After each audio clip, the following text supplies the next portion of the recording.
পরিবর্তনের জন্য প্রস্তুত বাংলা। রাজ্যে এসে বাংলায় পোস্ট অমিত শাহের। শ্রমিক শুভেন্দুদের সঙ্গে প্রায় 2 ঘন্টা বৈঠক। ভোট এলেই ডেলি প্যাসেঞ্জারি, তবু প্রত্যাখ্যাত কটাক্ষ তৃণমূলে। প্রধানমন্ত্রীর পরে বছরের শেষ পর্বে 3 দিনের সফরে রাজ্যে কেন্দ্রীয় স্বরাষ্ট্রমন্ত্রী। আজ আরএসএস এর সঙ্গে সমন্বয় বৈঠক, কাল কথা বলবেন বুথ কর্মীদের সঙ্গে। টার্গেট 26, এবার জেলাভিত্তিক কোঅর্ডিনেটর নিয়োগ তৃণমূলের। শতাধিক কোঅর্ডিনেটরের নাম প্রকাশ। জোড়াসাঁকো চৌরঙ্গিতে কুণাল, শুভেন্দুর কেন্দ্রে নন্দীগ্রামের দায়িত্বে রাজীব। শুনানিতে গিয়ে দফায় দফায় বিক্ষোভের মুখে সি মুরুগান নেতৃত্বে মহিলারা। একজন আইএএস অফিসারকে কি নিরাপত্তা লাগবে? আমি আমার কাজটা করতে এসেছি, আমি আমার কাজটা করে ছাড়বো। অভিষেকের নির্দেশের পরে হিয়ারিং সেন্টারে তৃণমূলের বিএলএ 2দের রাখতে চাপ। হুগলিতে 2 বিধায়কের চাপে কিছুক্ষণের জন্য বন্ধ শুনানি। মেদিনীপুর থেকে বর্ধমান, জেলায় জেলায় এসআইআর শুনানিতে বিএলএদের রাখতে তৃণমূলের বিক্ষোভ। আধিকারিকদের সঙ্গে বচসা।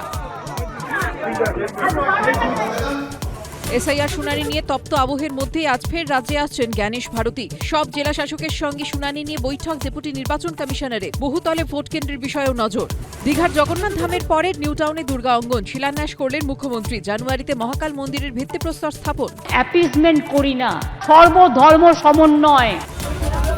যুব ভারতীর আতঙ্ক ফিরল ক্যানিং স্টেডিয়ামে। এমএলএ কাপ ফাইনালে অশান্তি। স্টেডিয়ামে ভিড়, টিকিট কেটে ঢুকতে গিয়ে বাধা, হুড়োহুড়ি, আহত শিশুসহ 7। বছরভর কি ঘটল? 2025-এর ফিরে আসা অপরাধ জগতের হাল হকিকত। কোন কোন ঘটনায় উঠেছিল ঝড়? সাল শেষের আনন্দে ফিরে দেখা অপরাধ আজ বিকেল 5টায়।